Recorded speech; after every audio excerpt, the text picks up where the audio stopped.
So during the next 30 days, through the course of my December and during Christmas, I am planning to get the content of this painted. The plan is to try and use contrast paints, speed paints, because I'm hoping that will be quicker and speed the process up of getting them painted.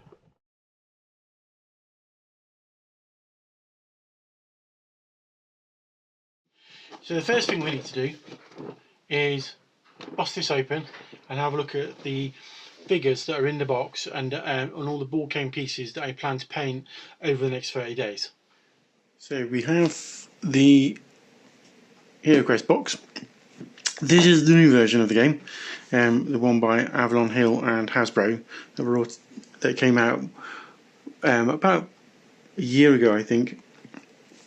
The box art has changed slightly.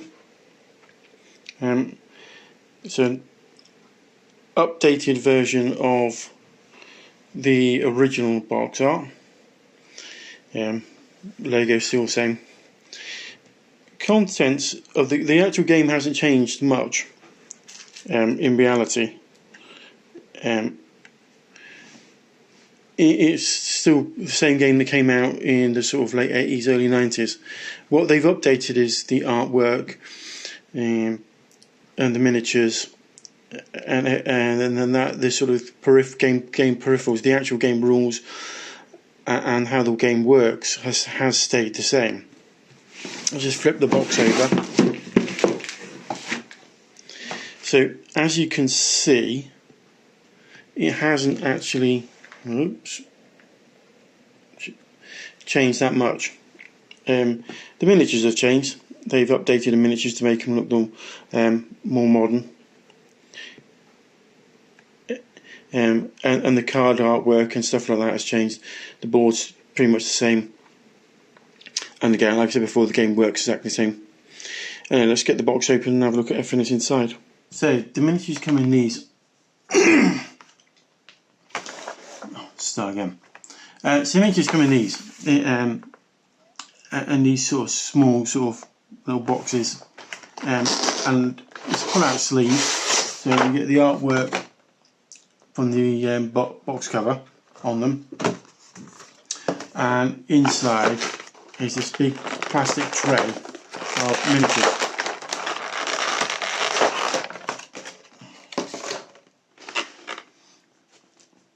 These are all one-piece plastic.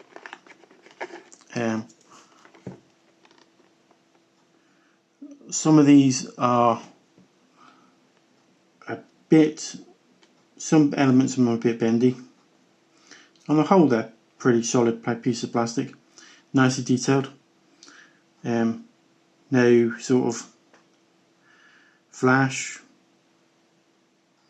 Can't see much in the way of mould lines. So there's the orcs. You get some nice little goblins.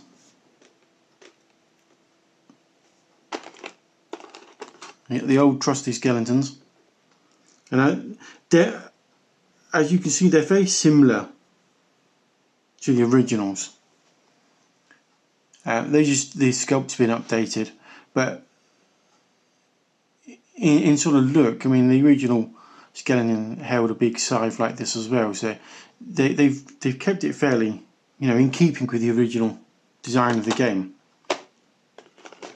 And we got some more undead here.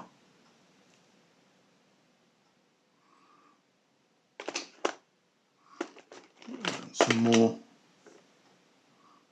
orcs. Now we've got some sort of, I'm guessing these are your sort of Chaos Knights, warriors. They should be fairly okay to paint up. Quite nice little miniature there. You get 4 of those. You can get 3 of these Griblies. Sort of like a fishman type of thing, looking thing with a spear. So you get 3 of those. And then this is on the original HeroQuest. The big boss was a gargoyle, and we've still got a gargoyle in this set. With just a more modern, updated version of a gargoyle sculpt. This one I prefer this one from the original set. Some people prefer the original one. I think the original one looked a bit more comic book sort of, whereas this one looks a bit more like something that would scare the living daylights out of you. So we also get a leech, wizard, warlock, necromancer, another boss, and then we get our 4 main characters. So we have the barbarian, you know, the iconic sort of character on the front of on the box cover art.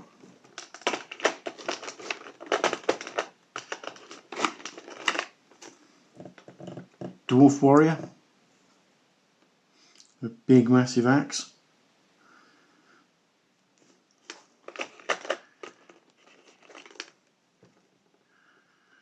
The elf.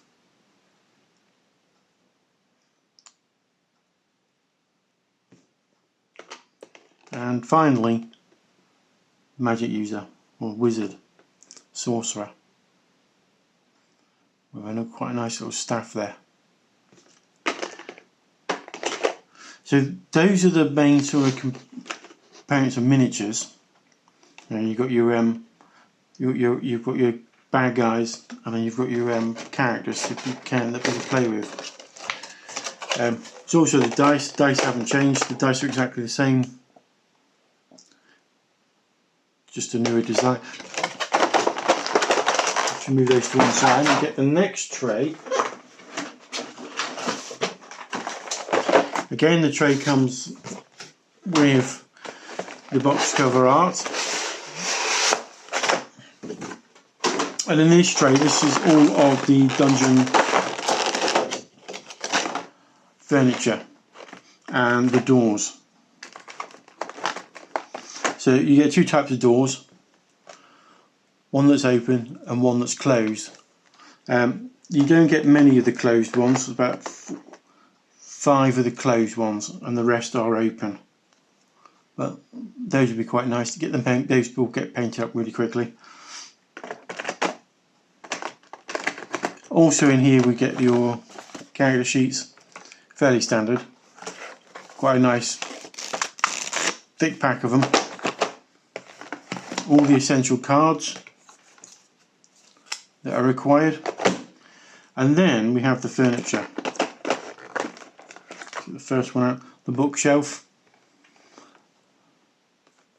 Every wizard's room will requires one of those.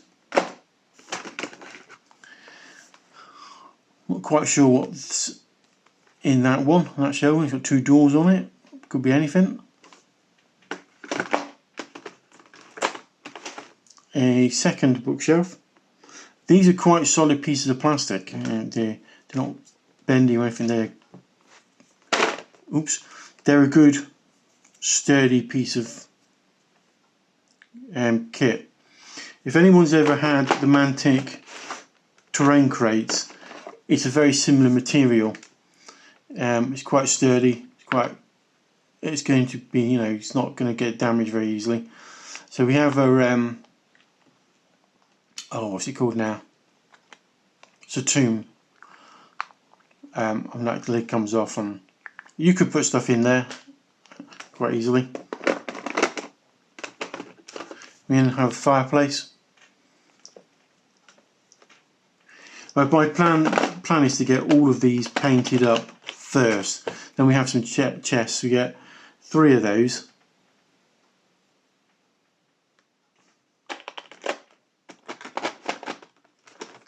There is a table full of bits and pieces. I presume that's an alchemist's table, wizard's table, which will look quite good. We then get the good old rack of weapons. This one is a bit bendy, but it's not too bad. We then get some plane tables. We get two of those plane tables.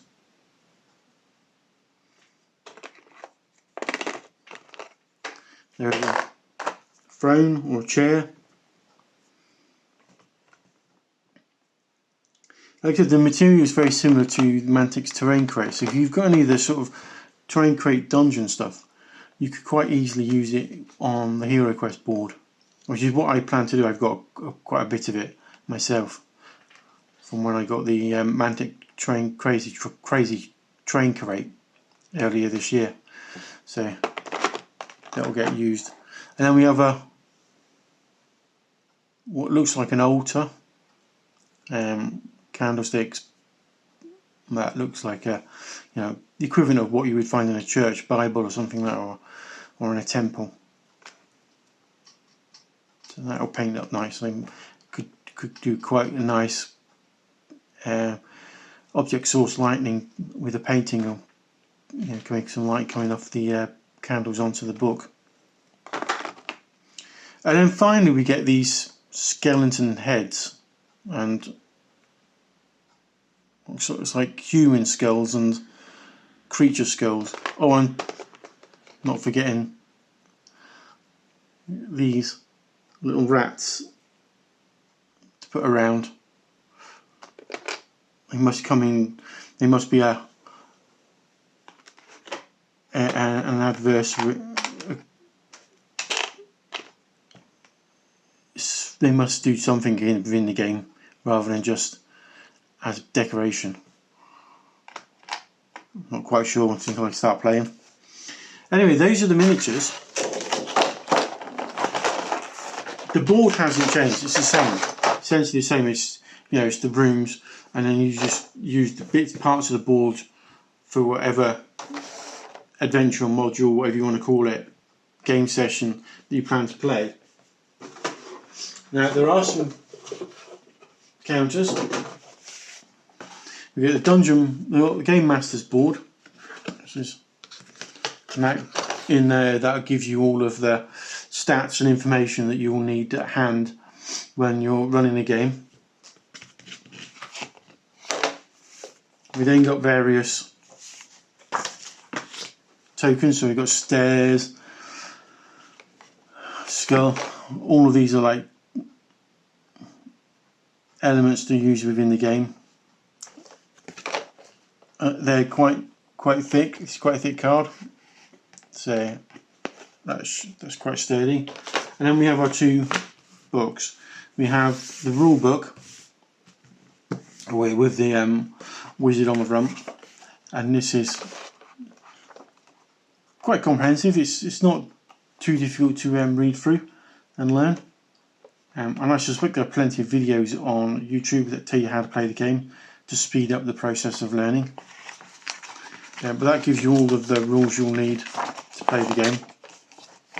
Nice piece of artwork on the back there. And then you have the quest book. Now, and these are basically this will take, if you go through it, the missions to play, quests. And that gives you the map. And then the next page will give you the information you require and what's in the various rooms. These points A, B, C, and D, and this goes on and builds up. It basically builds up into like a small campaign that you can play along, and builds up as you go. Different playing different parts of the board, and as each quest goes along, you'll meet different monsters. Some of them they'll get harder as you go along, until finally you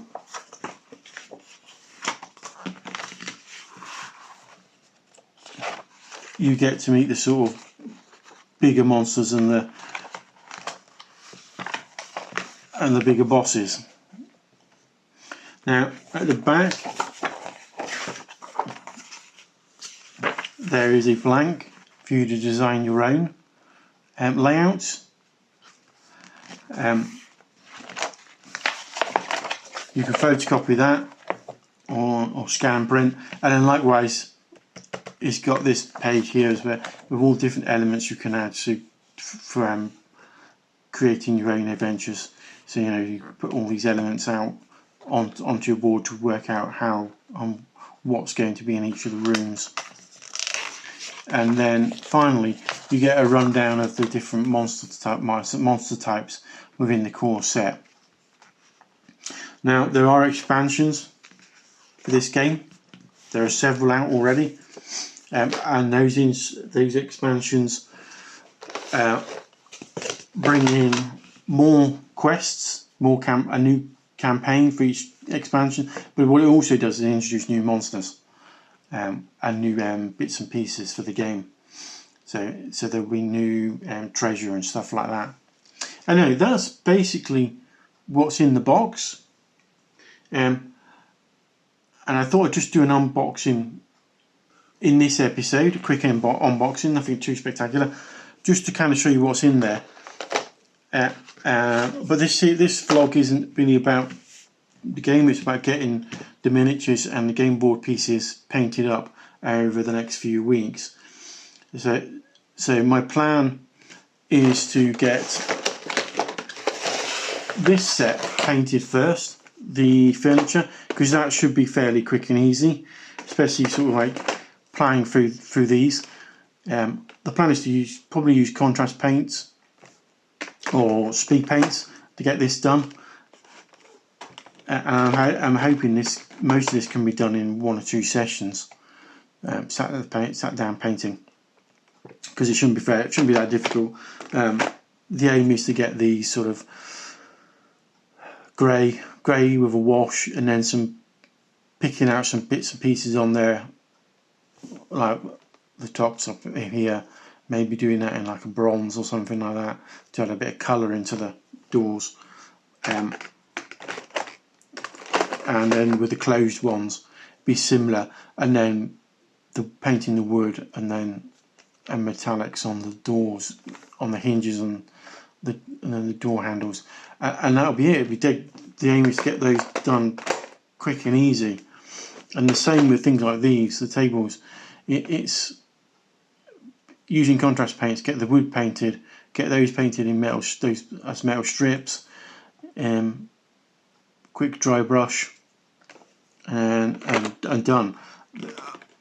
The plan isn't to paint these up to like a massive sort of scaled sort of like beyond anything beyond sort of tabletop. The aim is to get these painted quick and easy, so there's paint on and colour on them, but you're not going to be entering it in a painting competition or anything. And so these should hopefully paint up really quickly, because there's not a lot of. I'm looking at most of these and I'm not seeing a massive different colours. This stained base, bits of metal on there, and 2 or 3 colours, job's done.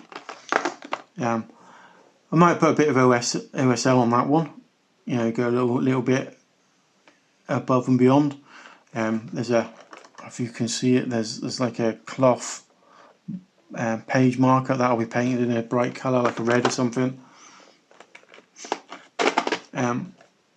And these detain books, I think I'll then just put some colour on the books on these, just paint them as wood, get it painted in brown, a nice wood brown colour, and then pick out the books in different colours just to add some colour into those elements.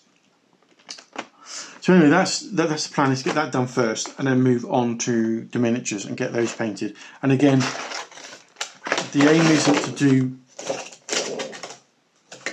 anything more than tabletop on them, using contrast and speed paints. So that's all for the unboxing. Right, so the plan is to basically get everything painted in the next 3 days. So what I plan to do is initially paint the furniture and the doorways, because I think I can get those painted really quickly. Then I plan to do the monsters, and I'll do those in batch use of the undead first, goblins, orcs, and then the big bosses and everything last. And then I'll finally do the characters. The characters I'm not going to probably use speed paint or contrast. I'm probably going to paint them up with normal paints and try and get them up to slightly above tabletop standard. So the next thing I need to get done is get all the miniatures out, undercoat them, and I'm going to use a white undercoat, and then start cracking on with the painting. So in the next video of this vlog series should be me getting them all underpainted, and then starting work on the furniture and doorways. Anyway, don't forget to like and subscribe, and I'll see you next time.